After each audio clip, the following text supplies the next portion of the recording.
Так, всем привет!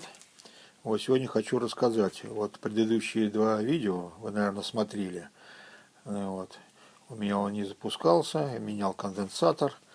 Старый снял, старый был пробитый, емкость намного потерянная, но все равно он еще рабочий старенький был. Поставил я новый. Вот. Ну и все нормально. Вот фильтры поставил, заменил. Вот. И что я столкнулся? В деревне у меня очень часто падает напряжение до 200. Вот. Вот сейчас я вам покажу сколько. Сейчас вот 208. И вот. На компрессоре имеется всего один конденсатор. Один конденсатор рабочий на 70 микрофарад. И вот. Вот здесь внизу вот я его заменил. И пришлось поставить второй, вот этот старенький, синенький, который в предыдущем видео. Вот. Он на 70. Вот. Ставил я, правда, на 8 маловато, вот поставил 70. Для чего я? И кнопку. Кнопку вот приклеил на клей, вот прям с торца. Вот. А кнопка от этого, от лобзика электрического. Можно, конечно, любую кнопку бы поставить. Для чего? Для того, чтобы сделать из него пусковой конденсатор. То есть кратковременно нажимаете и запускаете двигатель. Вот. Сейчас вот напряжение поднялось, 215. Вот. Сейчас, когда упадет напряжение, я вам покажу, как он. Ну, в общем, он начинает медленно раскручиваться с маленьким напряжением. Двигатель начинает слегка раскручиваться, пока не выходит на полную. С этим конденсатором кнопку нажимаю вот так кратковременно и отпускаю. И он сразу начинает сильные обороты. Вот.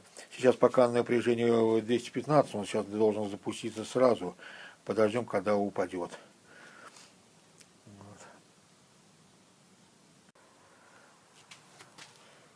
Вот, 210 попробуем. Вот сейчас включаю.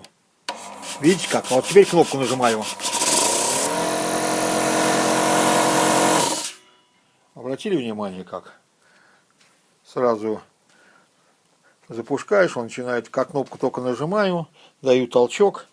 То есть с низким напряжением реально его запустить.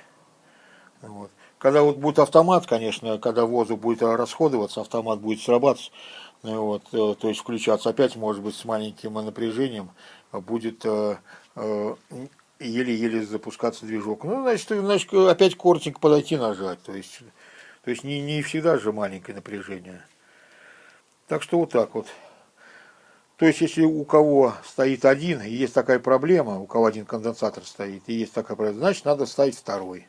Значит, надо второй конденсатор ставить, и вот с пусковой кнопкой. То есть, кратковременно нажимаете, как бы сдвиг идет еще сильнее. Ну, а подсоединять его точно так же. Вот здесь вот как нижний подсоединен рабочий, также подсоединять и это. Только единственное, что цепь разрывается, ставится на кнопку. Так что вот так вот. Вот. Хотел еще показать, но вот напряжение у этого выросло. Так что вот так вот. Всем спасибо. До свидания.